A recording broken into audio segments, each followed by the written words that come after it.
Welcome. In this video, we're going to walk through how to disable the feature that automatically converts emoticons into emoji in your Discord messages. If you prefer the classic text style smileys or just want your messages to stay exactly as you type them, this quick guide will show you how to do it step by step. First, open the Discord app on your phone or tablet.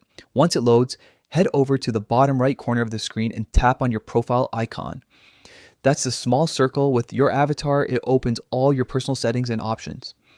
Next, tap on the settings icon. You'll be taken to a long list of different settings, but don't worry, we're looking for just one specific section.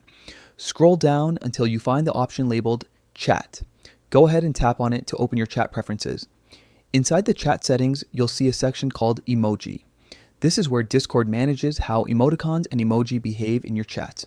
By default, Discord automatically converts simple emoticons like colon open parenthesis, colon close parenthesis, or colon D into modern emoji.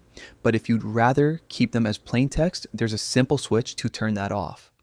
Look for the setting named automatically convert emoticons in your messages to emoji. You'll see a small toggle button next to it. If that switch is turned on, tap it once to turn it off. The toggle will slide to the left or change color, confirming that the feature has been disabled. And that's it.